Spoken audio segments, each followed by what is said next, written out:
Yeah. Oh, I have to really make Everybody say, pick it. Hello, Elaine. Great Elena is here.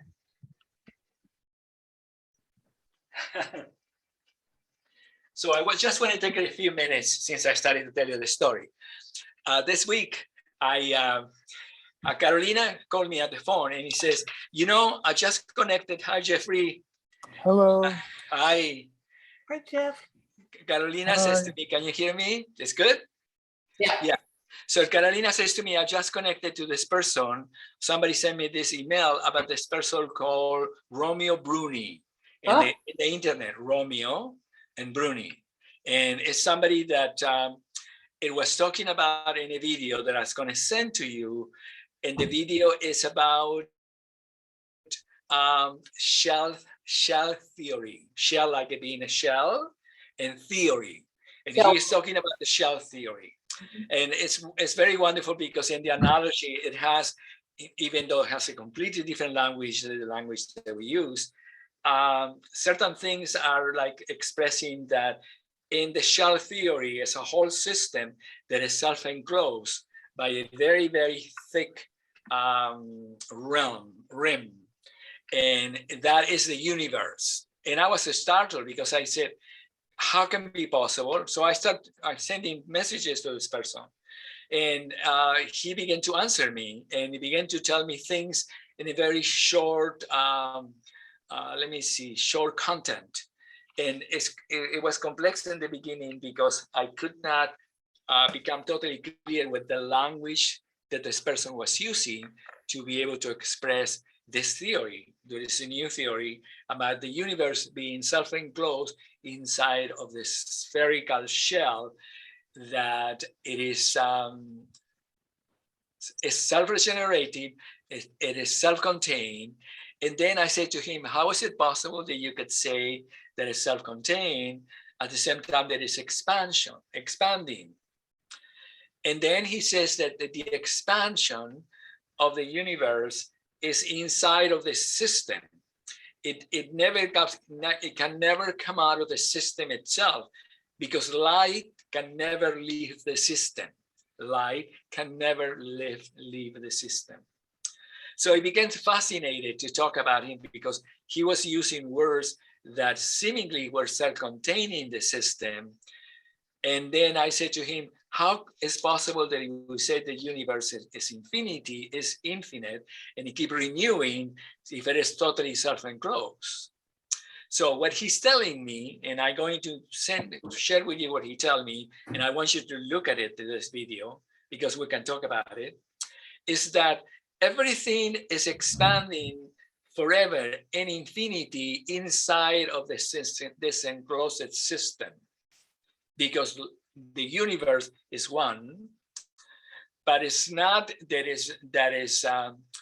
it cannot get out of a self-containment, because if it get out of the self-containment, it will be inside of a black hole. It will be nothing, the void. So everything is light. He didn't use those words. He acknowledged that the expansion of the universe, in the self-containment of the shell theory, is that in the moment they become self-contained, it bends back into itself. Mm-hmm. So the universe is wrapping itself into itself, which will be the same as the actual geometry, that it comes and it goes into itself. It comes into itself, goes into a surface, and is constantly regenerated inside of the whole system. Yeah, do you know what I mean a little bit? So you're saying the same thing? I'm saying the same thing. We knew always what the same thing, but it was complex for me because I thought that the self-regeneration of the whole system, in the moment they hit crown, which is the moment of boundary, it always keeps enlarging itself. But in reality, it doesn't. It always returns into itself. It's a self-regenerated system wrapping itself inside of itself. So I asked him, so then what's the creativity of it? If it's always, it's always repeating itself inside of itself, like Groundhog Day forever and nothing is renewed. So then he didn't know, he couldn't relate to that idea. So I have to really, so then when he answered back, says to me that everything is forever regenerating inside of the system itself. Regeneration doesn't mean that it goes outside of a system, because of the universe is one, and because of light. No light can escape the universe, which is a perfect thing, because we always say that all there is light, and that the universe is a self-enclosed. No, it's a self-regenerated system, giving and receiving itself as love. Of course, that in this particular sense, this man, Romeo, couldn't answer me inside of the idea of love, because physicists don't think in those terms. But the reality itself, the actual creativity in which the fountain every single instant regenerates into its center and goes into its surface to return to its center forever, is an energetic impulse or a momentum that the physicists cannot call love, but we understand it to be love, because it's actually the natural essence of life or creation, self-regenerating not only all of us and everything in the universe, but now taking us into a different world as well, because now we are no longer repeating everything inside of the self-enclosure only, we are regenerating inside of a new system. Now, of course, I cannot have this dialogue with this man, because it's something completely, it doesn't think in those terms, but that was the idea that I wanted to tell you. So anyway, to make the story short with you, is that the universe is wrapping into itself, just as like the geometry of balance, that we are always coming into the center of our being as we go away from our center of our being. But the analogy, or what he says also, that all things are related or are merging into the center of the Big Bang, which is the center of the universe. So every single mini universe, or everything that you're thinking about, what we know, is self-refer into the peripheral form of the shell, but it's also self-refer to the center of the Big Bang, which is the center of the universe itself. Yeah. So in the totality of everything, the linear process is that things goes out and things come in. Everything is regenerating into 6 directions of a space. Everything is unfolding with the creativity of life and the new consciousness. But all this is the explanation of this event. The reality is that at every single moment, the fountain is a whole, is a whole, is a whole, is a whole, is a whole, is a whole. But if you're saying to each other, everything is a whole, is a whole, is a whole, is a whole, it means nothing, because when our linear mind that we have evolved in order to understand 3 dimensions, we have done it in a linear form. So the linear form is that everything is converging to its center, going away from its center constantly, and becoming renewed by the moment of life. Those are the 3 frames from which we can begin to make sense of anything, and which everything can be explained then as a way for the mind to be able to comprehend the wholeness of its natural existence. Because wholeness can be like a big soup that it has no meaning if you don't understand that made up of all the spices and the tomatoes and the onions and blah, blah, blah, blah, forever to make the thing that we call the whole, just to make it simplistic. But anyway, to talk to this man was a wonderful experience, because he couldn't relate in not many questions that I was asking, because my questions was always tinted with my interpretation of the universe being love and connecting and coming and going and the fountain of life. And that doesn't exist inside the language of physics. But the language of physics is corroborating the very thing that we were talking. The only thing that it was completely different for myself, that it took me a few days, 2 days, to really actually relate to it, is the idea that everything was self-enclosed. Because I always thought that the natural expansion of life and the creativity was enlarging the boundaries. But he told me that you cannot enlarge the boundaries, that we are inside of a system, that the enlargements of the boundaries and the infinity is actually inside of its own wholeness. So it is the wholeness in our connection to wholeness that manifests in us as the idea of infinity. Because it's all involved, it's all interconnected, and it's infinite because it is free, it has a measurement of it. I think he says something 3 billion years of light measurement. Wow. So that's the vastness of this particular shell that he was talking about. So he's talking about something like this big, but in reality, he's talking about the maximum possibility that your mind can manifest as the imagination of being in outer space and self-containing any possibility of image within your mind. Cristiam, So, yes, the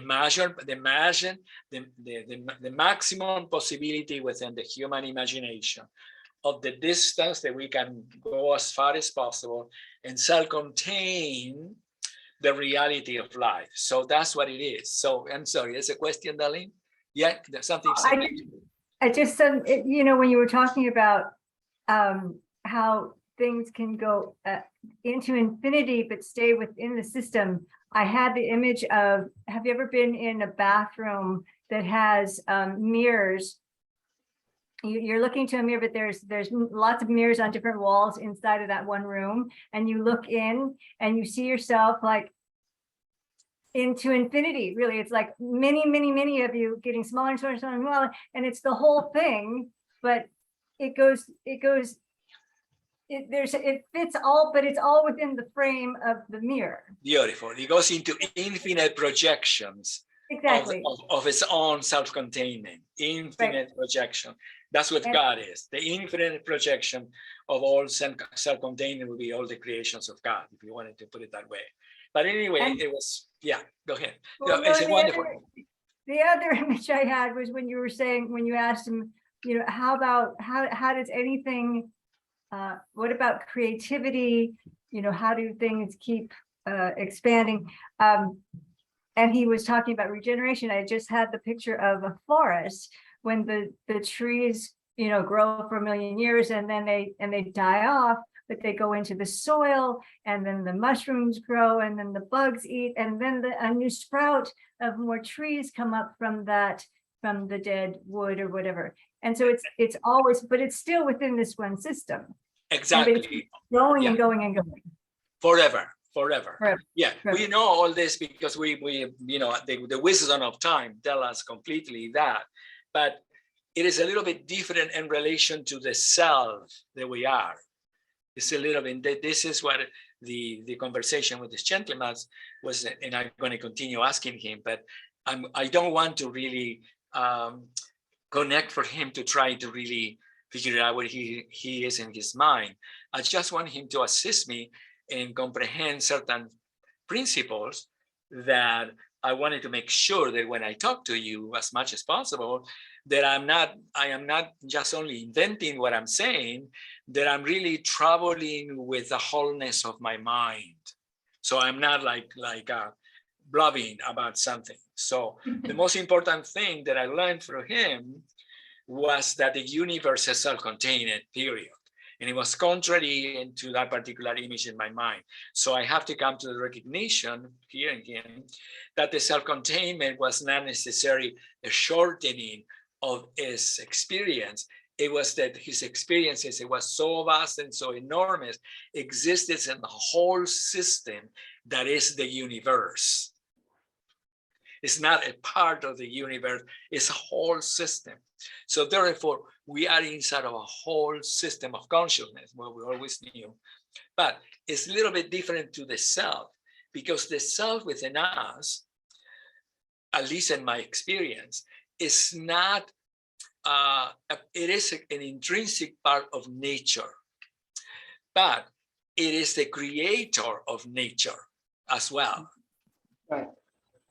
So it's a little bit different, because remember that I told you that in nature, in the totality of the whole of mirrors that we are talking with Elaine, everything in nature reproduces itself inside of a whole, in a sole organic form.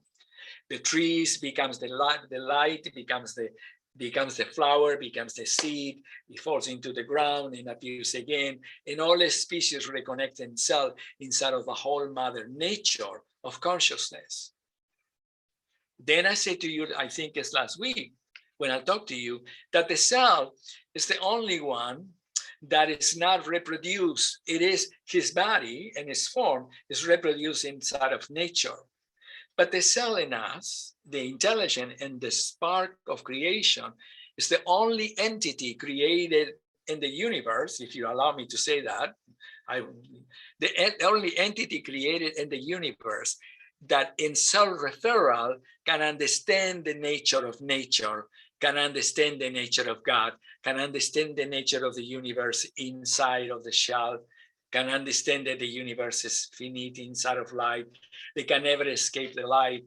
And beyond that, it can understand that the self within us is the creative expression, not only of everything, but taking everything into a new form, always, constantly. The new world, the new paradigm, what we call in the return of our natural state, instead of the return of our natural state inside of the actual experience of life as creation, in which the whole world that surrounds us, the whole nature that surrounds us, all the stories of our past are renewed into a new creation that is 100% universal and 100% earthy, but inside of the creativity of life.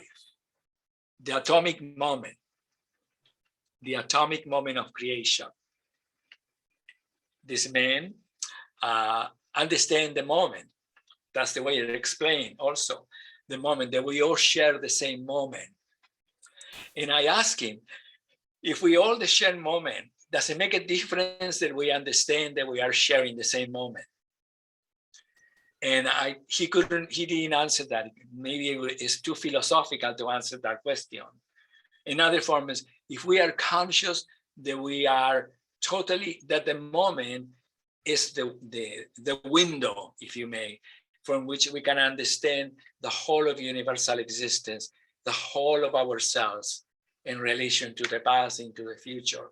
And we are in this new world that is unfolding inside of the full understanding of knowledge, that the moment when it begins to be received, understood, experienced by each of us, it changes the nature of everything, because then all situations in life becomes creative situations, instead of situations that I don't know what happened, or situations that we relate to the past to trying to understand its solution.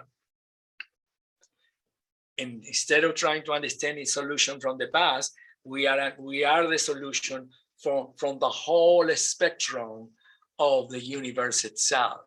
So it's a different form of connecting to creativity. It's a different form of partaking of the actual creative reality of life. And it's a different form of seeing the self in each of us as human, as being actually the natural creators of our life in the planet, or the nature of the universe, or anything that is going to occur in the futuristic form, because we are returned back into the promise that it was created, that we were created in the image and the likeness, and we will be able to partake in that, inside of that existence, as the creative experience of life, not the observer, but the creative experience of God and the creative experience of life. So it's something that I wanted to leave you with it a little bit, and I'm going to share it with you, this particular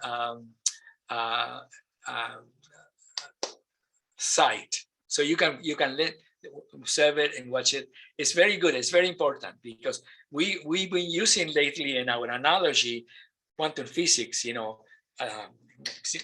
mechanics, quantum entanglement, and quantum physics. And here is the same, but it's here from the perspective of a completely new way of unifying the theory of Einstein and unifying the theory of actually the theory of the species again, all together into one. Yeah, from Newton, was Carolina? Yeah, from Newton unifying Newton, the same that we in unity in motion, that we said that there's two ways that we can understand the totality of our union with unity in motion. One, through the Newtonian idea that we have evolved through the species, in which this particular moment we are the continuity of all human existence, but also encountering within this human existence a new paradigm in which we are no longer evolving inside of the mystery, we are evolving inside of the reality itself, which is not a mystery. It's all pre-existing already. It's not mysterious. It's all ever present.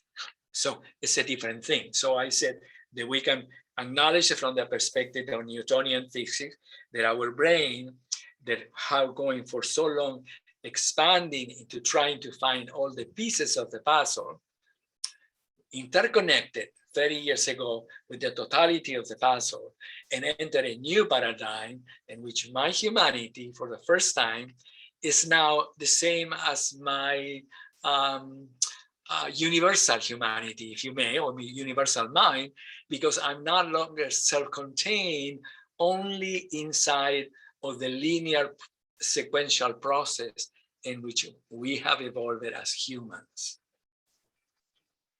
So that's one of the ways. The second way is Genesis. Yeah, the Genesis idea that we were created already perfect as a design, and that there was inside of the story, there was a wishful possibility that we could really remain inside of the understanding, or we can really find out through our own experience what that was all about. And with that particular story, we disconnected from the garden, and therefore it was called in the instant that the tree of life inside of the story, that the tree of life in the garden got covered up with the tree of good and evil, and therefore we entered the realms of duality, in which linearly from nothing have to develop a mind that can begin and create thousands and thousands of possibilities of awareness in order to return back in some particular moment projected in time to that particular union of the mind, so that the tree of life can become once again the tree that is the universe. So we are inside of the universe and the consciousness that is the universe, and no longer in the linear sequential process that we humans were into it. So in both of the possibilities, from the perspective of Genesis, returning to the natural state, which is the holographic imprint of human, that is what happens to us, or we are that, or the process of the evolutionary idea of the species, in which our mind have expanded to such a degree that interconnected with the mirror reflections of the way Elaine is talking, and discover that the seeing of the mirror reflection was actually you or us or me, and that we re-enter again the field of wholeness within wholeness, the fountain of life. We are inside of the universe, the shell that he's talking about. And each of us see it from the perspective of the Garden of Eden because of the very nature of the nature that surrounds us, the mother principle and the beauty of all things and creation from the life perspective of our human ancient experience of life.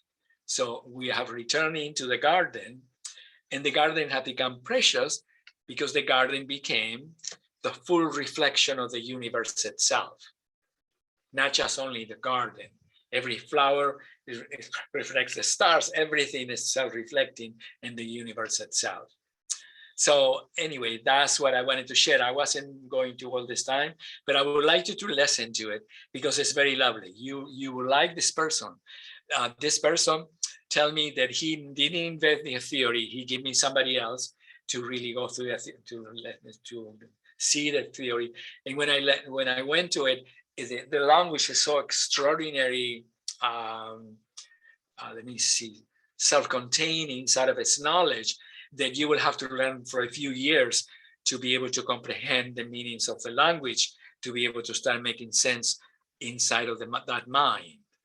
But he told me that when he came into correspondence with this, with the theory, that he went into itself and it makes sense inside of itself. So when you listen to him, and you will see that he is, let me see, how do I put it? He's totally extraordinarily intense inside of his own understanding of what he's talking about. So it's lovely to see it. So I will, and then the wonderful thing about it, if you decided, Carolina taught me how to connect to Google. So I have this particular correspondence with him, and it's lovely. And I'm going to continue corresponding with him. Christy, it's just leaving a comment. So, what? Yeah.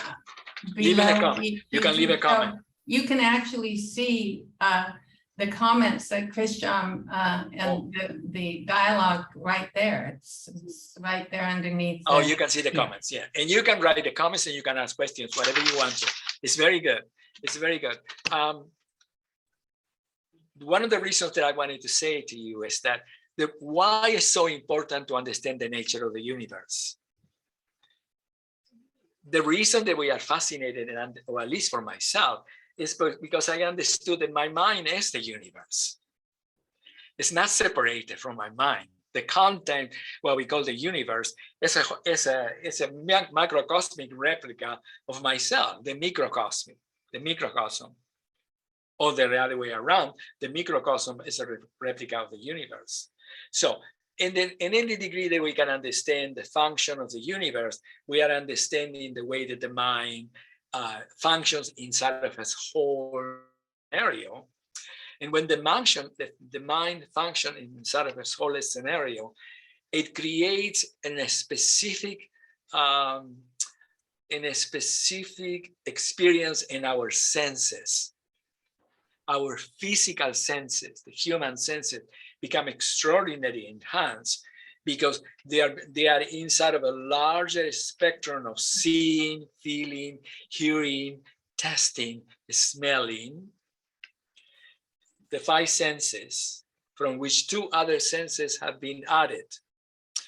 The sense of self, they never existed in the human consciousness before this time. That there is a sense of self. We don't discuss the sense of self in life. Nobody told us that we have the sense of self. But now we do, yeah? The feeling of self. There's a special sense of self that never existed before because we humans, we're like in between worlds and blah, blah, blah, blah, blah. So now we have self. But also we have another sense, the sense of life, the feeling of life, life as a feeling. So we are alive and conscious of being alive, not as any once in a while saying, oh, blah, blah, blah, blah, but life is the main ingredient of light, consciousness, and love, because it's expanding universe, in which we sense ourselves as self. So each of us is inseparable from life. Actually, the self cannot exist without life. Life cannot exist without self. So we are intrinsic parts. So we have 7 senses now. Yes, so it's good for you to recognize that the 5 that we have, plus the main, which is the feeling of life and the feeling of self. Yeah. So anyway, that's the reason that I wanted to explain the fascination of the larger picture of the universe, because the clear and more expanded and more brilliant and more natural and more sane, the more alive is your mind, the more sensation becomes in relation to everything, because the sensorial world can only be perceived through the mind. Yeah, even though we call it feelings, it's perceived from the mind. And then the body is a direct sensation of the nature and everything that surrounds us, and the mind itself. So when the mind functions inside of a sanity, largeness, if you without making a big deal, inside of its expansion, and then the energy is interconnected, the feeling of you becomes the feeling of life, then the body becomes nothing other the simultaneous connection with the living universe. The body is nothing other than a simultaneous connection to the living universe. So it means that it reproduces, it regenerates, informs itself, it exists inside of this new system that lives in creation. It doesn't live in the world that everything reflects itself inside of the self-enclosure. It exists in the connection, into the infinite connection to everything. So that's the nature of health. Remember that we kept saying that the natural balance of the human self is really health. Health is actually life itself. Yeah. So whenever something happens, it's just in the system that we are not fully connected. But we sometimes don't want to say that, because it sounds like a judgment to anybody for in any degree that they feel that they are not fully healthy or whatever that is. But what is important to see that the totality of the opening of your mind, the totality of the opening of your heart, the totality of the opening of your body is your connection to the simultaneous moment of existence that is the universe itself reproducing itself inside of its brilliant wholeness. Yeah. So it is very wonderful to the mind can function inside of that. Okay, so let's spend for a few seconds together, and then let's go back and practice a little bit of motion. Any questions about this? Are we all good? I wanted to know, does he have graphics with his? No, he has graphics that he shows you in a board, but it has a graphic of the sphere and tell you how the center of the things relate to the center of the sphere. And it also tell you that if you go to a portion of the sphere at the edge of the sphere, which is the self-enclosure of the universe, that self-enclosure, he is trying to explain that everything is self-contained in that as well. So you're going to get what you're going to get when you listen to it, because your mind is going to really try to understand what in the world this man is saying. But you will, now that you have many points of reference to our own language, you will be able to comprehend what he says. And the most important things that I got from him, as I said, is that the universe, the self-enclosure of the universe, it doesn't mean prison. It means that it is as large as it is, and everything is expanding inside of its infinity. And its infinity is actually its wholeness. Infinity and wholeness are the same thing. It's not different. One is wholeness and one is the same thing. And that what he said, he understands that the moment is one, and we all live in the moment. And he says that very few people understand that we live in the moment, but he doesn't have any I don't know. I could not demand of him that he tell me his philosophical idea of the moment, because that would be ridiculous. He's a physicist. Those things, like God and the fountain of life and all the things that we have dedicated our life as, are from another perspective, not just only. It is still existing inside of physics, but the perspective for us was really meant to trying to understand how it is that we are living here in the planet Earth, how it is that we are surrounded by stars, how it is that we have lived for millions and millions of years, and what is really life about? What is the voyage that we call our life? And do we exist inside of this voyage, or we are just a little part of nature that reproduces itself forever and it becomes forgotten inside of the totality of nature? Yes, so that was certain stories, but we know for sure that it's not, that the self is a magnificent creation of the original designer, and each of us is a magnificent creation. So in reality, I came here, and I think that all of you, just by the very nature of being together, and I'm sure that you will tell me as well, that you came to really recover a very deep core within your being, that it is in love with the natural perfection that is your existence. The natural nature of your being. Yes. The one spark of God that that encompasses all things, but it's completely different, because there is no other being in the entire universe like yourself. But apart from that, apart from being the one extraordinary individual being that you are the comprehension, experience, understanding, and creativity that encompasses the whole. So in that sense, each of us is God. Did you say that to him? No, because it wasn't about me. I just wanted to understand what he was saying. And I didn't want it to really, I didn't want it to have a conversation about what I think. I just wanted to answer me the places that I needed to understand. But I will send it an email sometime, and it will not be in that form. And I will ask it what it is, a little bit in what it is. But it was interesting there, because it wasn't about that. So returning to that, do you understand that the totality of the essence of the perfect creativity that you are, it exists in your union with God?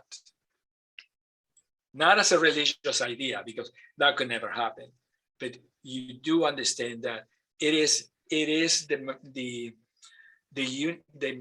merging union between the idea of self, but this is not philosophical, it's actually realistic. The union between the idea of self and the idea of God, that you get to understand completely the divinity of who you are, and therefore you understand the divinity of God. You can never understand the divinity of God without the divinity of you. Impossible, because then it becomes a dogma. And the union, it becomes linear. It becomes something that we do in order to connect. And what we're talking about is the actual existence of the connection itself. Yet the connection of God, it is actually atomic in your being. It's not subject to your intellect, your emotion, or what you believe. It's the actual understanding, experience, and communion of yourself being the image and the likeness of the source that projected the light upon you. And very possible it's you. It's just you only. You are the only being that did it forever. Very possible, but it doesn't really matter in that time, because by that time that you understand that you are the God itself, and the moment that you come into the recognition of that as an experience, the world is blessed, because everything that you see in the world is love. And everything that you will see in the world is facilitation for empowerment and freedom for every single being to be the light that they are. So by the time that you merge with the external image that separates between you and God, and you become the one that you are, the world is what it is now, perfectly and divine and fantastic, because you being all there is, all that you want for every single human being in the world is who they are, to be who they are. Never for an instant you will project anything that is less of who they are. They are the God themselves, expressing themselves in the atomic moment of creation, not inside of the history of the mind, but in the atomic moment of creation. So it's in any way you will win. You will win. You can never lose. You will always be the perfection of your own self. But I wanted to encourage you to really go for it, to pass through the doors between if there's any separation between you and God, just allow that to disappear. So then you can get to really experience the grandiosity that existed in the original design that you are. So then you accept it as a natural thing. And then, as I said, life will change, because in the external experience of life, everything was created in life to show you the divine nature of your creation. Everything in the entire manifestation of life, every single thing, everything you go in the store, everything that you buy, everybody who call you, everybody that you see, everything is a reference point to allow you to see that you are created in a perfect world, and you are manifested by the very nature of living in the moment with the totality of your beautiful self. Okay, so all right, so we did it. Fantastic. So I'm going to send you this. We're going to work in motion today. Can we work in motion for a little bit? We have at least an hour or 45 minutes. Yeah, for 50 minutes we work in motion. Yeah. Okay. So let's start with the fountain again. We go through the motions. I wanted to tell you that I want you to make clear that when you created the definitions after the fountain, you're getting comprehending that there is a mandala, even though it doesn't have the form of inner outer mandala or a lateral mandala. The fountain is a mandala. Yeah, then you connecting the right and the left in your being, and then you come into central crown, and then you come in uniting right and left and front and back and above and below in your heart, and you taking outside from your heart, and then you come in. What you're learning in the fountain now even never was defined completely, that every single point of the you touching in a space in the fountain shall contain the 6 directions of a space inside of you. Every single point that connects. Yeah. And therefore, every single point in a space through the path, the 6 directions are always ever present. You're always inside the sphere. Yeah. Then I want you to make clear that when define, after we do the fountain and we define foundation, you know that in foundation you define in 2 centers, the center of the pelvis and the pelvic floor. You understand that foundation have 2 centers, right? Pelvis and pelvic floor. Then you understand the self has just 1 center, the center of a space, even though it's made up of 7 centers. The self is the center of a space, even though it's made up of 7 centers. Then the third definition, suspended diamond, is also made up of 2 centers. The center of your heart that provides the polarity, natural polarity of the centers above, from which the throat becomes open. So the third definition, suspended diamond, even though we always said it's the opening of the throat, the opening of the throat only comes as a reference three-dimensionally because the opening of your heart before you descend and ascend. Yes, so the third definition again involves two centers, the heart and the throat. And the fourth definition, central crown, involves the center of your head, the right and the left, and the crown at the same time. And the placement of the diamond, the connections of the polarities, all imply the union between, it's a trinity in reality, but the union of those two centers, the head and the pelvic floor. And there is a trinity because there is the right and the left at the head, centralized at the atlas, and the crown itself expressing the full extension of the spine.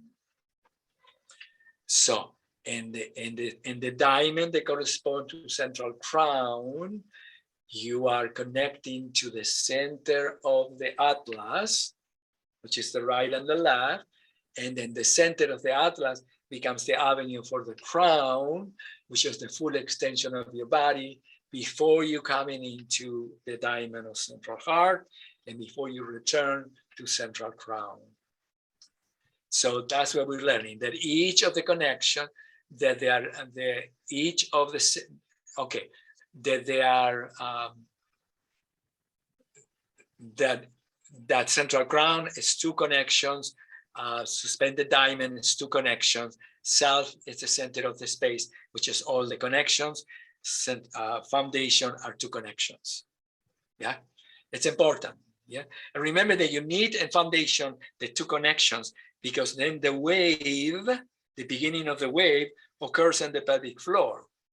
So it means that the first reflex of motion from foundation is a vertical, I believe, a vertical ascension into the ground. Yeah, so that's the reason that the sphere of foundation is so important, because without the sphere of foundation, you're going to use your elbows to trying to get out of the fountain. And if you're using your elbow, you will push yourself back. So you defeat the very purpose of going up through the center of the pelvic floor. So the sphere allows you to be able to ascend the wave to become the ascension of the movement. The pelvic floor, the foundation becomes the ascension of the wave and the pelvic movement. So shall we do it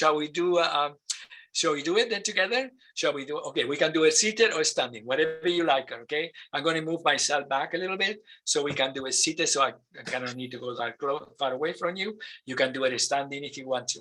We're going to do two fountains,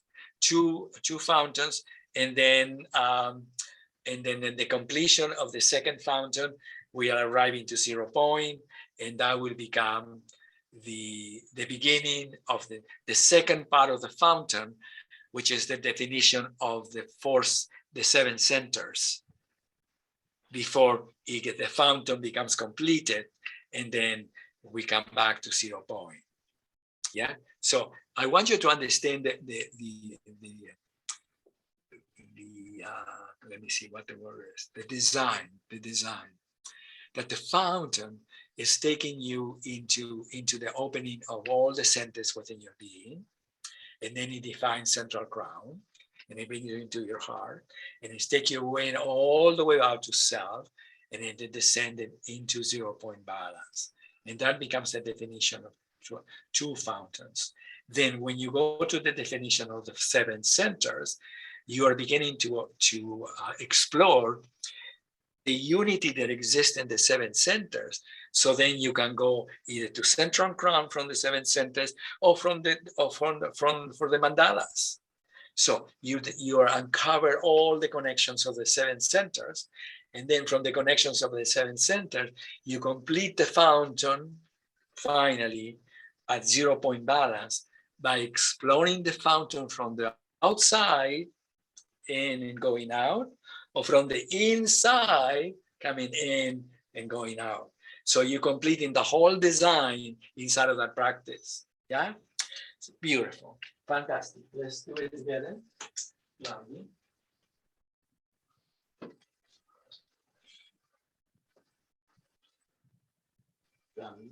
Remember that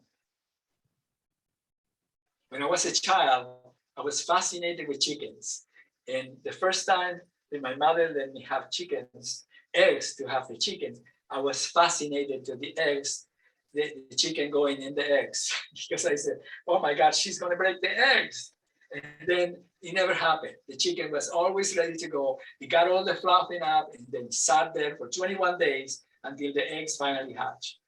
So 0 point balance is a form of just being, just fluff everything in yourself and learn to really just break yourself in the chair. You're at 0 point. Yeah. I don't know what I tell you. This is story, but it's funny. I love it. So 5, 6, 7, and 8. 1, 2, 3, 4, 5, 6, 7, 8. 1, 2, 3, 4, 5, 6, 7, 8. 1, 2, 3, 4, 5, 6, 7, 8. 1, 2, 3, 4, 5, 6, 7, 8. And do it again. 1 and 2, 3, 4, 5, 6, 7, 8. 1 and 2, 3 and 4, 5, 6, 7, 8. This is the last. 2, 3, 4, 5, 6, 7, 8. 1, 2, 3, 4, 5, 6, 7. Gathering the wave. 1, 2, 3. Foundation. 1, 2, 3. Crown. Sphere of earth. Wave. Foundation. 1, 2, 3, 4. Sphere of earth. Influence wave. 3, 4. 1, 2, 3, 4. Fantastic. Now I'm going to define central heart. 3, 4, 1, 2, 3, 4. Central heart is fantastic because it's the center of my arches and the center of my crown. 3 and 4. Descending. 1, 2, 3, 4. 1, 2, 3, and 4. 1, 2, 3. Now I'm going to send through center. The delicate heart becomes a wave, and here I am. The heart and the throat, and descending, ascending. 3 and 4. Foundation. Out. 2, 3, and 4. Now I'm going to ascend through the 7 centers from foundation. 1, 2, 3, 4. A central crown. 1, 2, 3. Moving hard. 1, 2. Central crown. 3, 4. Self. 5, 6, 7, 8. I gather the wave. 1. Actually, let's complete that for a moment. That's good because that's the completion. Beautiful. Just let it be for a moment. It's all the way. It's easy from there. Just go directly into the inner outer mandala and then touching balance. Yeah. So we'll do it now from there. How was that? Any questions about that? I think you're doing great. I'm not paying too much attention because I'm just staying with the energy. Each of us is connected to the energy. I would like to, if it's possible now, to go to the gathering the wave and go directly to central crown, which is the last definition, and then moving hard, come back, and then central crown, and then self, and then complete, And then here, gathering the weight to go to the inner outer mandala, and then complete the inner outer mandala, count, and then from then, coming into foundation, taking the movement all the way to touching balance, or suspended balance if you wanted to do it that way.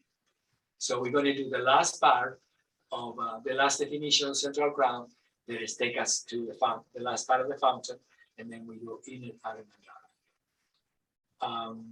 mandala. So 5, 6, 7, 8. I gather the wave. 2, 3, 4. Ascending through centers. 2, 3, central ground. And circling the heart. 2, 3, heart. Expanding into you. 3, central ground. 2, 5, 6, 7, and 8.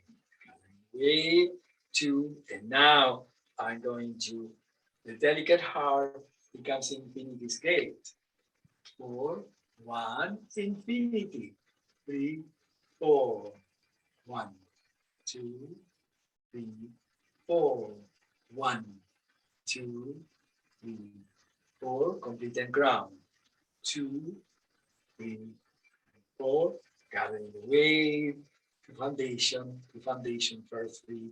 And now foundation, begin to elevate very gently from foundation. You know where the shoulder girdle becomes suspended. 4, 3, touch the floor. 1, 2, the wave comes back. 3 and 4, and 1 is foundation. 2, 3, 4, 1, infinity. 3 and 4, 1, 2, 3, mandala crown. 1, 2, 3, and 4, complete and crown, or crown yourself to 0 point, the first where you are. You don't crown, you come back to 0 point, very gently, and just spend a few seconds at 0 point. How was that? I think you're doing very, very well. I can sense you that you're doing fantastic. Let me see what am I doing. You know that when you move in through touching balance, when you go touching balance, the first impulse is vertical, right? The moment touching balance, the first impulse is vertical, because it comes from foundation, yeah. So then when you remember that when you're going to touch balance, the vertical begins to come back forward, and the diamond suspend the shoulder girdle, and then all the center move through the spine until you come to, you connect the whole circle, you come back from the circle, and then when you enter foundation, you are in an inner arc to take you to infinity and to connect you all the way through the mandala. So let me just tell you one more time, so then we'll do it together. You know that when you touch the floor and touching balance, you bring the diamond within you, and by the time you enter foundation, you are in an inner arc, yeah? And then the inner arc unfolds from the inner arc all the way around in yourself to the whole mandala, the 7 centers, to take you back into infinity, yeah? The reason is because I'm not sure that when you touch balance, and you touching balance, and then it's touching balance. No, it's yes, touching balance, right? Touching balance. When you touch in balance and you come back, then you are in an inner arc. Yeah. Do you know what I mean? Any questions about it? I'm not sure that becomes understood. Let's see. There's no way that. Another form of saying, when you touch the floor, and you come back through it, you come back through the diamond, you see you are in a descending spring, and you are in the pelvic floor. It's a circle. And then as you unfold in the circle, is what is going to take you to infinity. So it's not that you get to the vertical extension and then you're unfolding your arms, it's that you're coming from the floor, from the descending spring, all the way through the center, 7 center, to take you into the outer mandala. So that's what I wanted to make sure that you're connected to that. Yeah. So it's if there's no questions, Beautiful, beautiful. Yes, exactly. Yes, yes, Nancy. Yes, yes. Absolutely, absolutely. Perfect. You have to be careful now that when you're unfolding through the centers, that, let me see, how can I say this? Just simple, in a second. When you're unfolding through the centers, in your mind is acknowledging the center that you're moving. When you're unfolding through the centers, going from foundation to all the way to infinity, in your mind following what you're doing, your mind following what you're doing inside of the centralization of the mind. Because otherwise what happens is that your mind is still down and you feel in the mind, but the mind is not moving inside of the opening of the 7 centers. Exactly. So you have to take into account. So then it's absolutely perfect, Elaine. So it is, and there is a moment here when you get to here, that let's say I'm touching the delicate heart and I keep unfolding, that your mind wanted to stay here when you open it up, instead of your mind actually beginning the infinity scale, that it take you to infinity. So from the moment that you enter the delicate heart and 2 inches above the delicate heart, let your mind begins to bring you up. Let your mind open. Yeah, open. Exactly. So it's the entire release of the 7 centers from above that is going to take you to infinity. Yeah, because it's a tendency that if you follow the movement with your mind, that following the movement may not acknowledge that the mind is moving inside of its own center, ahead of the movement, not ahead of the movement, in correspondence with the movement. So it will look like this. Look, if I am folding the center in my mind, I'm saying I am in the solar plexus right now. And you see, I'm pressing down by thinking I am in the solar plexus right now. So the solar plexus is already the opening of my mind. And now the throat already is opening the mind. And now by the time I get to the jaw, the crown and everything is already opening. So the opening is taking over the motion itself because it's the farther centers. So the mind follows the movement inside of its own correspondent opening. The mind follows the movement inside of its own correspondent opening, not by holding the mind to the awareness of being in the motion, but corresponding to the opening itself. Yeah, so let's do it. We do it together. Yeah, let's do it together from the same point of reference. Let me see what is that we're going for touching balance, right? We're going to do it from the second part of the fountain again, arriving to the moving heart, ascending through central crown, and then touching self, then completing the motion, and then doing from the inner Aramandala, touching balance, and then the connection of touching balance, which come 2, 3, and 4 is the inner arc, then the unfolding. And now in the unfolding, what you're going to do, you're going to pay attention that even though your mind is situating in the moving center, it is situating in the moving center inside of its own specific opening. Yeah? Yeah, wonderful, important.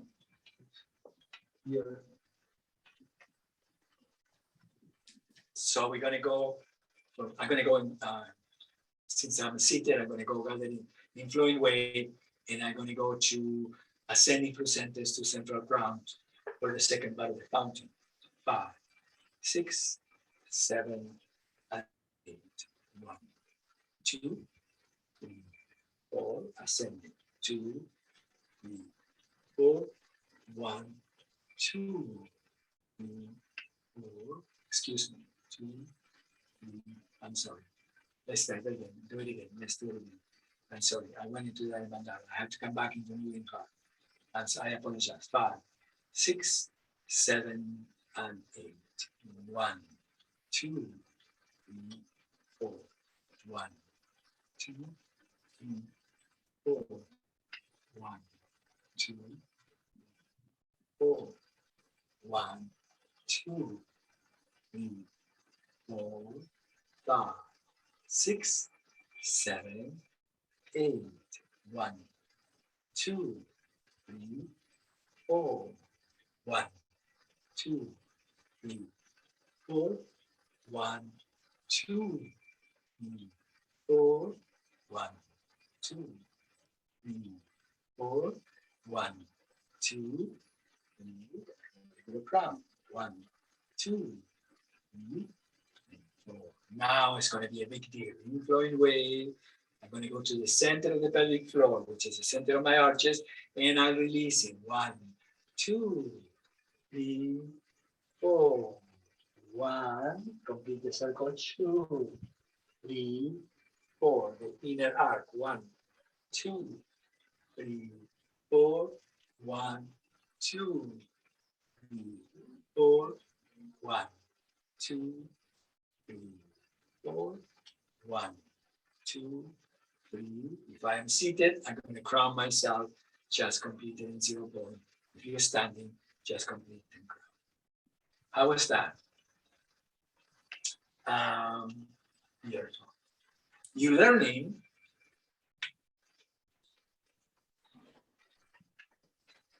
through the practice that the 7 centers move individually in their natural state of opening. So even though the mind is traveling from the pelvic floor into the crown and it goes through the 7 centers, at any one moment, the 7 centers have their own corresponding connection to the movement itself. So they are not in a chain reaction. They are not in a chain reaction. They are individual expressions of the natural opening of the 7 centers. Yeah, because the 7 centers are simultaneous with the moment of life. It's what it makes the central line of the sphere of life. So they are not subject to any particular importance in relation to the 7. They are one. Yeah. So anyway, can we do that one last time together? I'll do it standing this time for myself, and then we'll continue with it. Beautiful. Are you good? Any questions about this? It's complex a little bit because I don't know for sure. You might understand it, what I mean.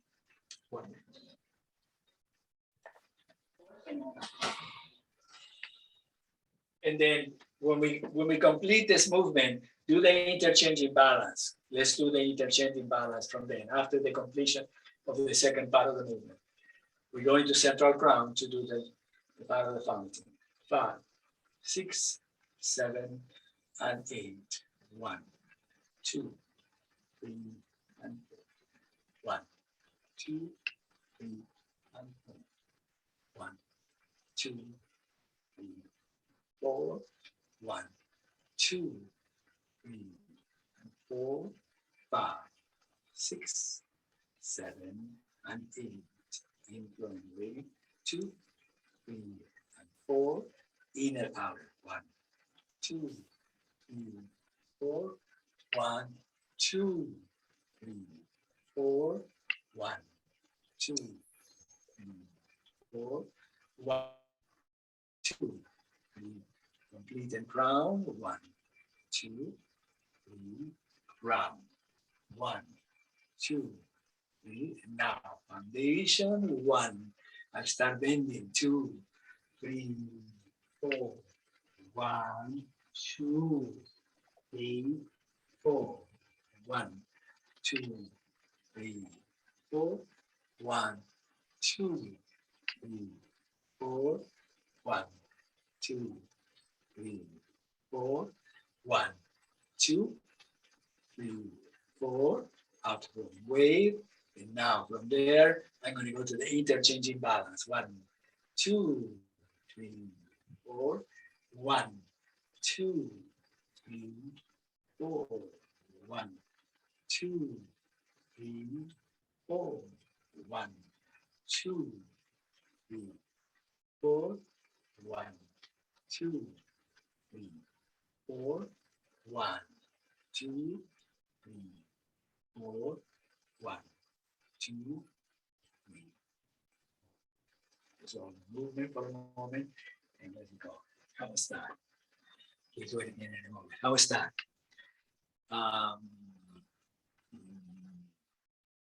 clear. I think you were clear, right? Remember what I'm just saying today class. Today class is about that even though the mind is situated in a specific place, like the foundation, or the central heart, or the delicate heart, it has a corresponding opening to the mind when it's there, to the head and the crown. So all the seven centers are activated in the particular definition of each center. Yeah. Do I need to say it any other way that you can? Am I saying it correctly? I think what's interesting, Christy, is you know, we've been practicing saying pelvic floor, pelvis, solar plexus, chest, throat, head, crown. Yes. And now it feels much more simultaneous, the whole connection at all times. So you're still moving up and down the spine, you're still moving up and down through the centers, but there's a different kind of connection when you're moving with all the centers simultaneously. Perfect. Yeah. And so you know that at a specific one moment, the sphere of life, remember the Mohawk? Remember what we used to call the Mohawk, gravitational expansion? That when you're in foundation, the sphere of life is centralized in foundation. And then when you're ascending, the sphere of self is centralized in solar plexus. When you touch the delicate heart, the sphere is centralized 2 inches above the thoracic vertebra. Yeah. And then when you start opening, you pass through the center of the heart. And if you go to the outflowing wave, to the outer mandala, it goes into the open to all the centers, and you go to infinity, centralized in the stellar plexus in every place. When you're descending from infinity, the crown is already there. So the sphere of earth, the sphere is centralized in the head, it's centralized in the throat, it's centralized in the heart, centralized in the solar plexus, centralized in the pelvis and the pelvic floor, which is mandala crown, and then you can bring it to foundation. So the sphere is centralized in each of the 7 centers when you go up or you're going down, but all the centers remain interconnected as one unit in the sphere itself. Yeah. Do I need other words to tell that? It's a little bit. Mary Pat, it's clear that do we need other words to say it that? I think that's pretty clear. All right, very good. All right, fantastic. Yeah. So then let's continue. Let's do now the 3 releases together. Yeah. So the same occurs with the 3 releases. Remember that if you're coming from the expansion, right, and you're going to release expansion after the second time, and you see each of the 7 centers have their own correspondence opening and the movement. So by the time you get to a moving heart, the center of the sphere may remain well in that place. The center of the sphere is actually around the 10th thoracic vertebra, but in that place, all the centers are suspended inside of the motion. All the centers, the 7 centers, all the joints are suspended inside of the 3-dimensional motion. Yeah, wonderful. Perfection. So we're going to do now, we're going to go to the definition of the outer mandala with the 3 releases. Yeah. 0-point balance. 5. Beautiful. I'll wait for you for a second. Beautiful. Just take a second. Yeah. Just for a moment. When you touch 0 point in your arms, and you touch 0 point, the connection of the hand, the line that divides right and left, and the right that divides right and left is the center of the matrix, the center of the tree of life. So when you are in 0 point, the tip of your finger is all the centers of your cell ready to bring the gathering of the wave.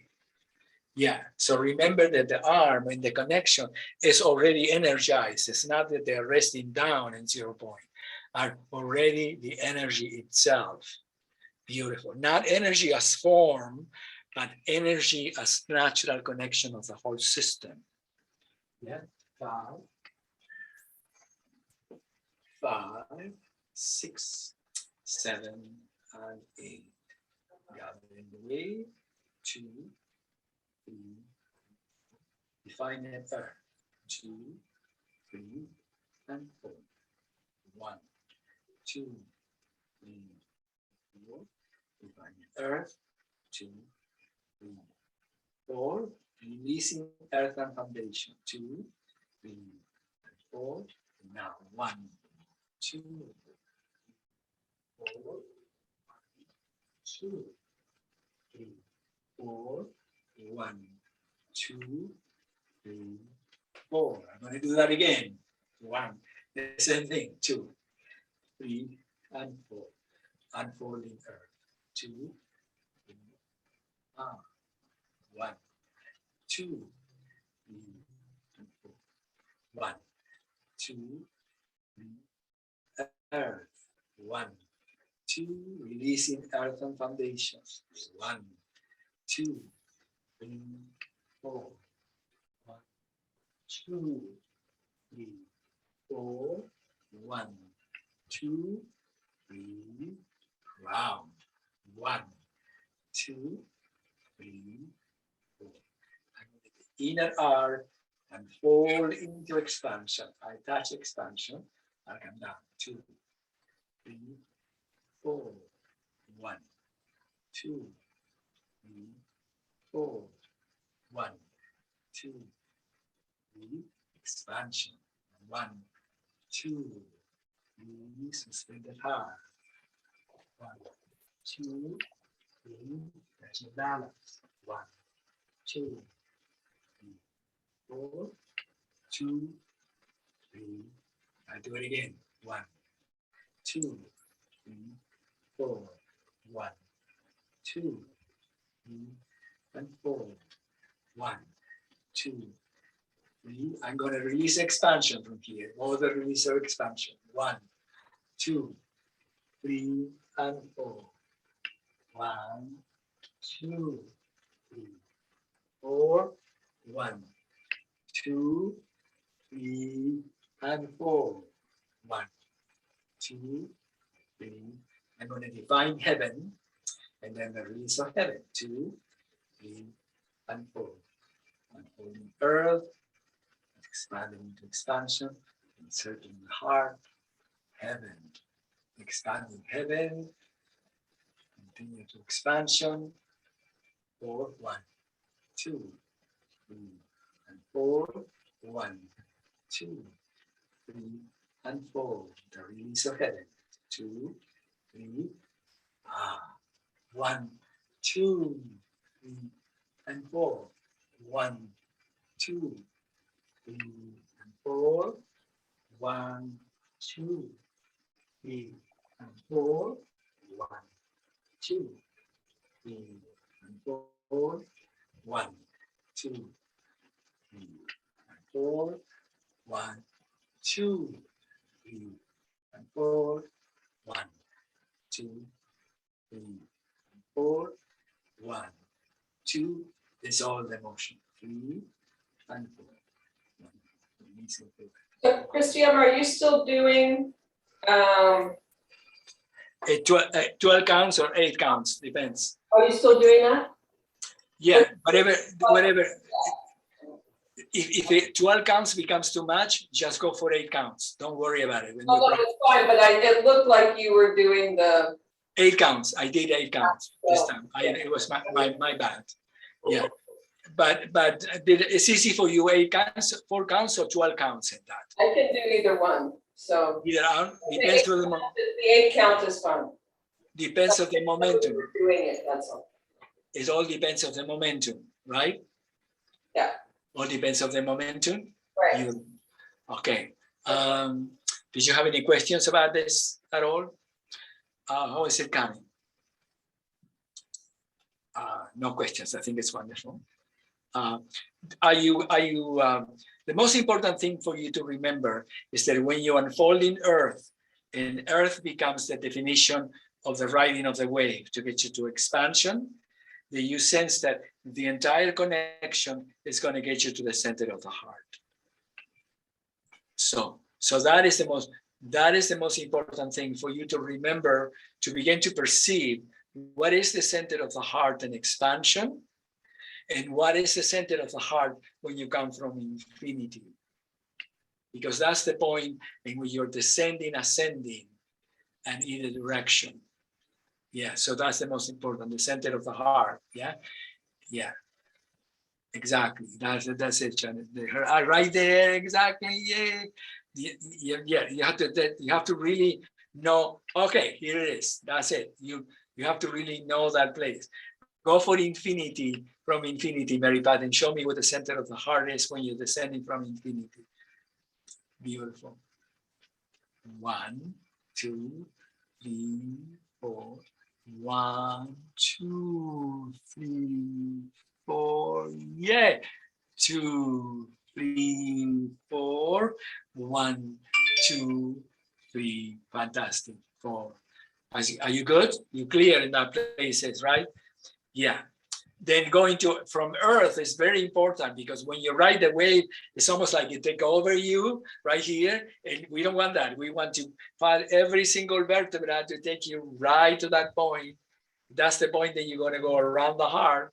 That's the point that it's going to take you around the heart to take you to heaven. Exactly. Go, go, go, go, go, go, go, go, go. Beautiful. Fantastic. Fantastic. And then was expansion. Very wonderful. Was navigation in the moment.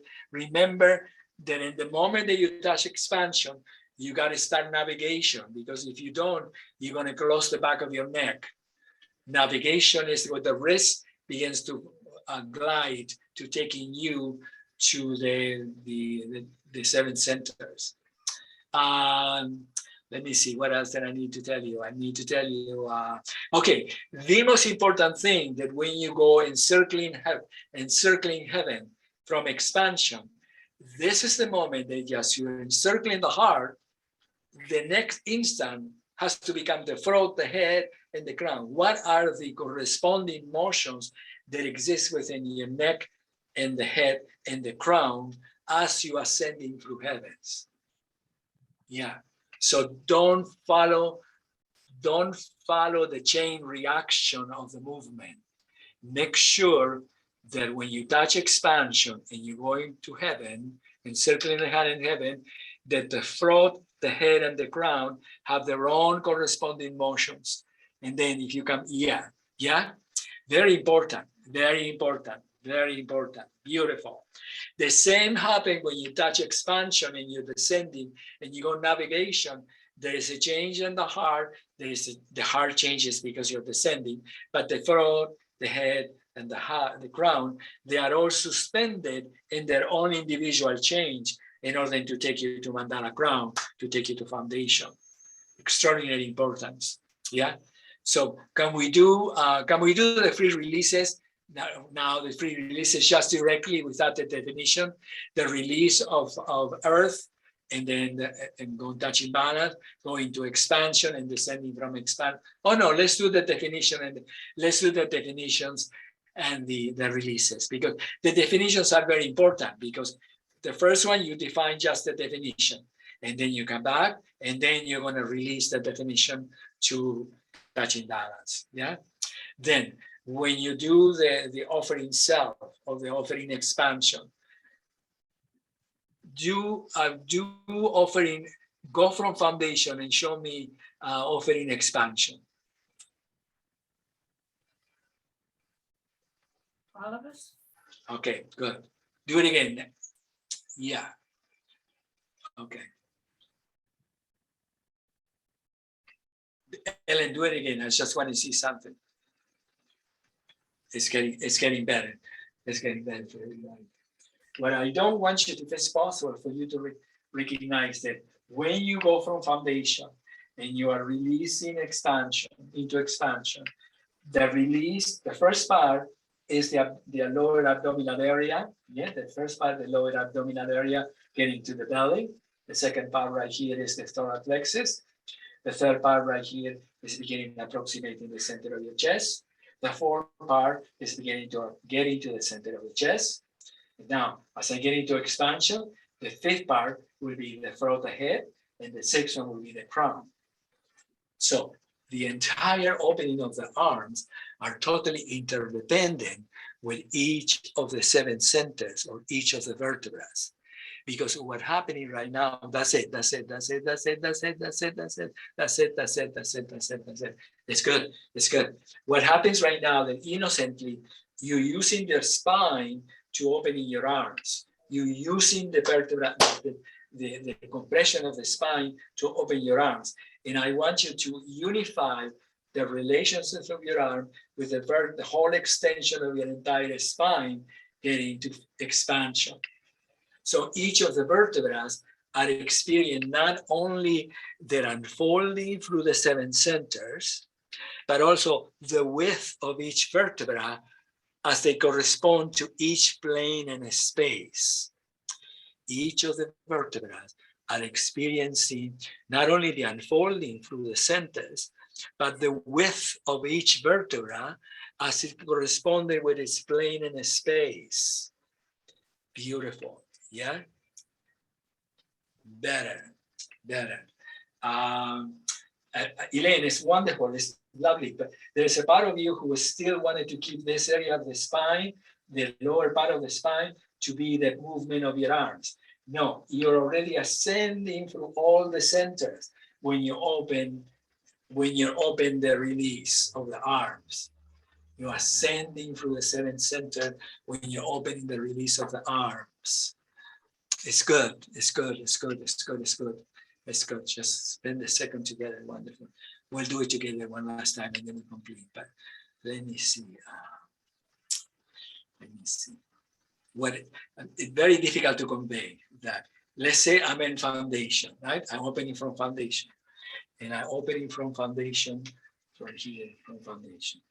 And now, yeah, opening foundation. And then the offering, the first part of the offering, activate this area of the spine. This area of the spine. The second part of the opening, which is the angle in which the arms are moving, the angles in which it activates the solar plexus area of the spine, and when the lower back connects to the thoracic vertebra. The third part of the wave opening through the arms activate the rib cage and the thoracic vertebra right here. The fourth part of the extension of the arm activates the area of your heart right here. The fifth part activates the throat right there. Now the sixth part activates the head completely, even though they're moving through the 7 centers. And the last part, expansion, activates the crown.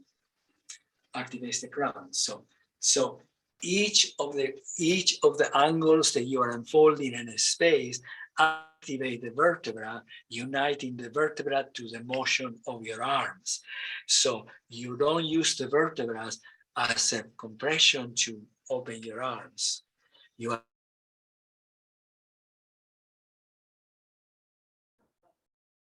the entire body is a one muscle connection. It's a tree. It's all connected into one. So you don't press with the trunk to open the branches. You are the trunk, you are the branches, you are everything. So it demands a different relationship to your arms. So if it gets too much tension, just release it.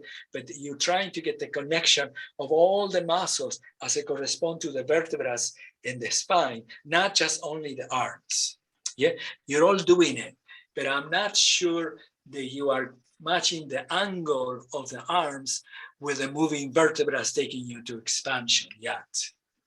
Which I don't know if you're doing it completely because it's difficult to see it in the camera, but also there is a part of you that in the moment that you wanted to start moving, in the moment you want to start moving, you're going up already, which is good. But the problem is that you're going up too much, because if you're going up too much, then your arms have to press down to go forward. So if you are unfolding from foundation, each of those angles is going to be another vertebra in another plane that you imagine in the space. Yeah, right there, right there, right there, right there, right there, right there, right there, right there. Let me see, Janet, what are you doing from that opening? Good, it's good, it's good, it's good, it's good, it's good, it's good, it's good. You're doing it, you're doing it.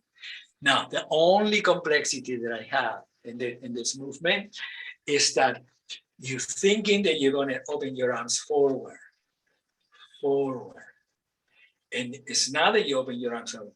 It's forward and right and left, forward and right and left, forward and right and left, forward and right and left, forward and right and left, forward and right and left. There is no one moment that you're moving forward in order to go right and left.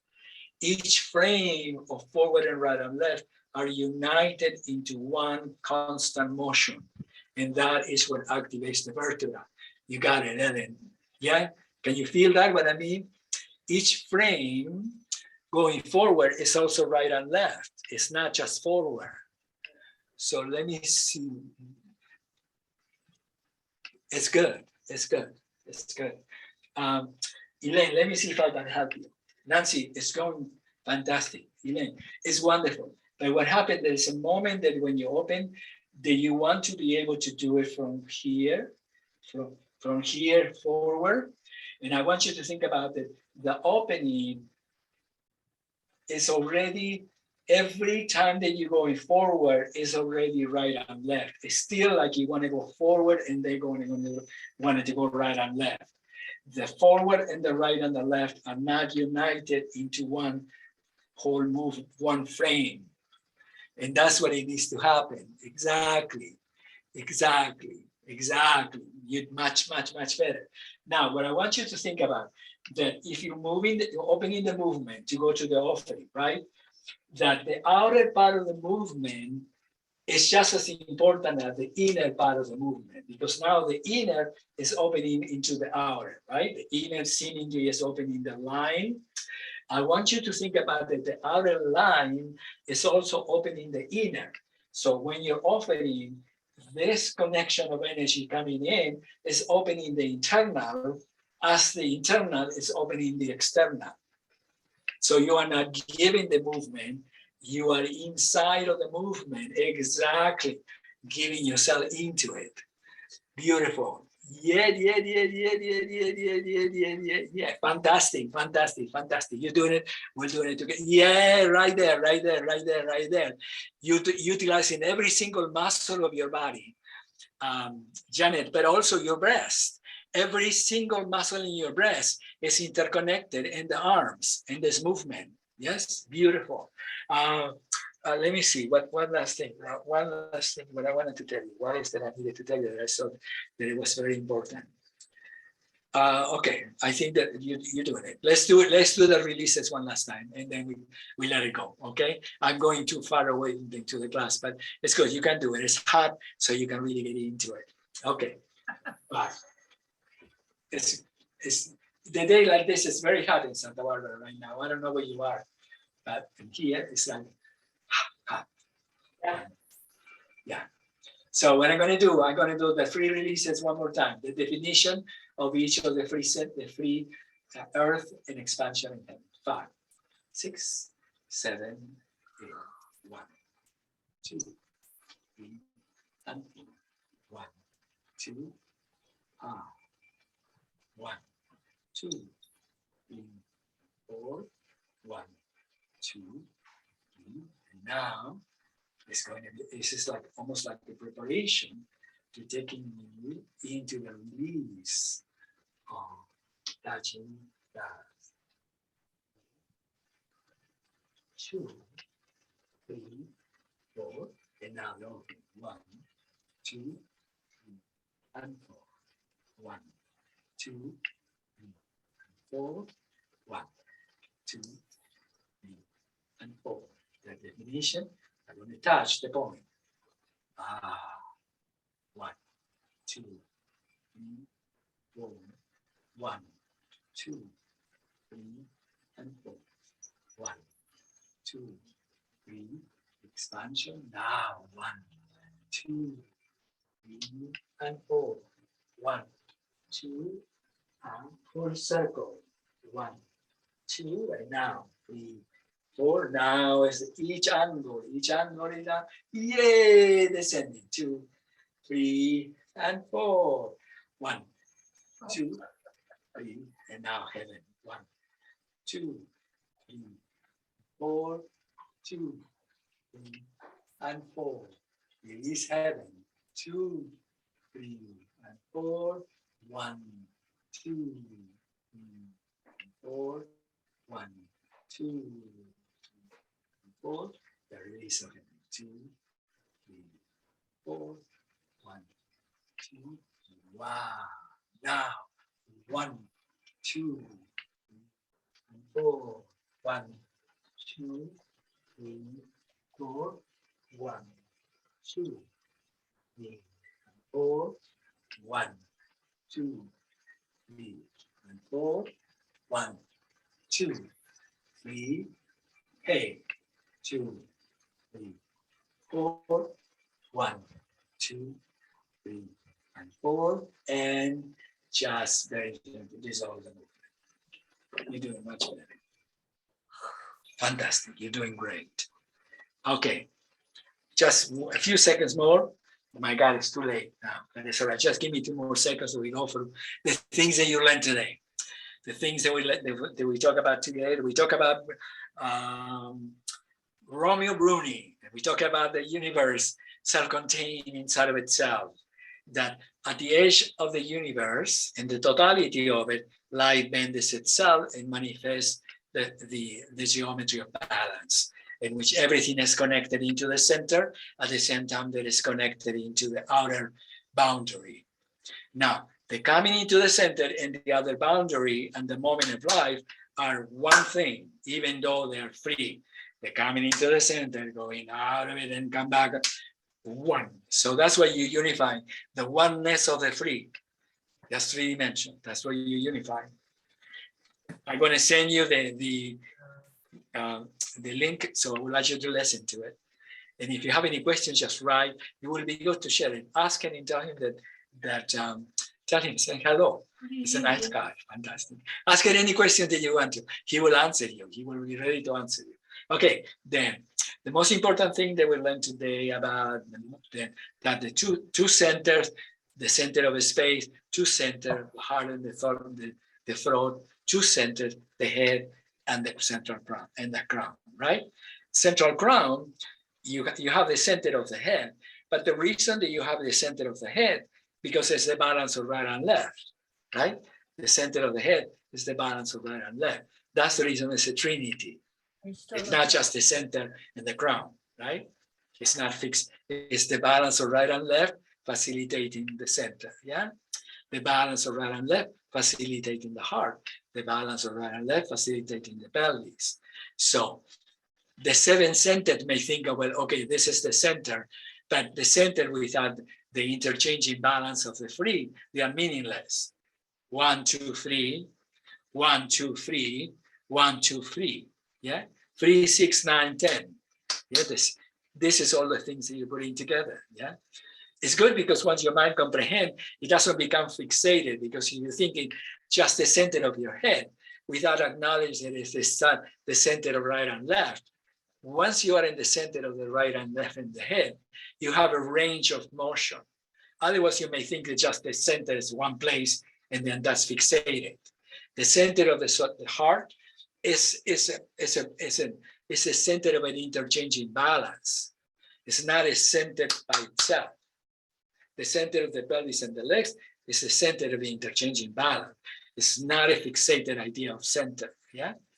Then today, what you're learning is that every single motion now you are in a state of subtlety that you can begin to add the movement of every specific center, even though the mind is situated in the specific place, the other 3 centers above or whatever centers, they are all interchanging in their suspended motion.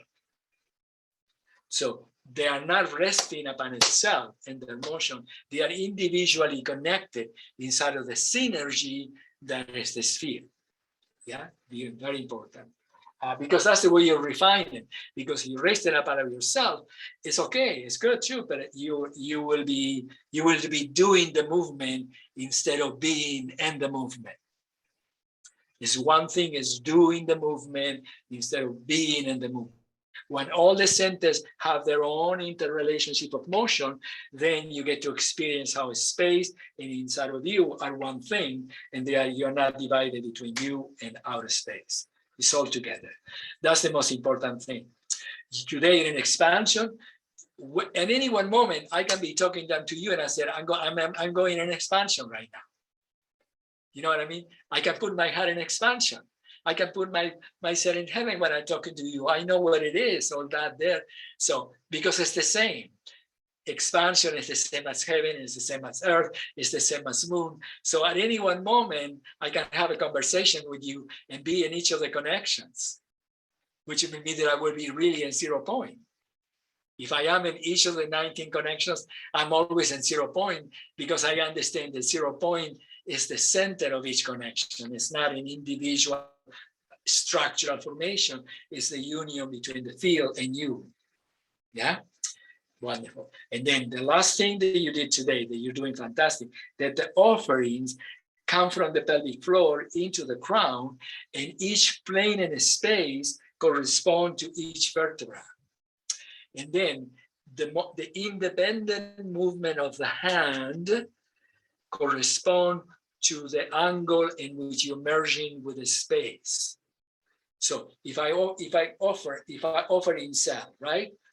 If I offer in cell, let's put I'm offering, and I have to do a higher bit because I see it in the camera. So by the time I'm here, my wrist will be here.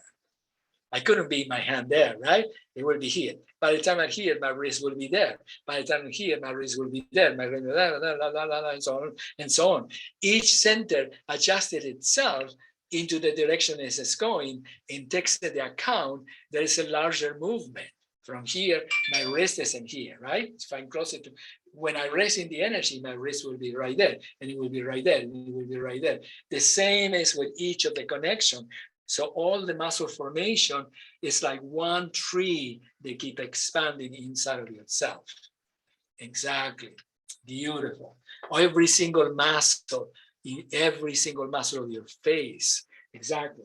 So now what you're going to begin to feel is that the angles of each angle of the offering correspond to each angles of your face, opening inside of the connection. So the whole muscle formation is a mask. Your face is a mask. It's a mask that is part of the structural formation of the whole body. So as you liberate the relationship of the whole body from the center of your face, your muscles say, okay, your chin, your jaw, your cheeks, your eyes, your forehead, everything will begin to come out inside of the formation of the body, not as the expression of you, but the actual union of your own oneness in the body. Your face is beautiful. There's nothing more beautiful than the center of you in your face, because that's the way you illuminate yourself. You illuminate yourself through the center of your being out. That's where lives come in. Yeah, fantastic. I love you. Have the most fantastic time. I'm sorry that I went a little bit later today, but I spent a lot of time talking about Bruni. But Bruni, talking about Romeo. Okay, I'm sorry. But it was great. Ciao. I love you. Ciao, ciao, darling. Thank you. Bye. Ciao, ciao. Thank Thank you. you, everybody. Goodbye. I adore you. Thank you. Ciao, ciao.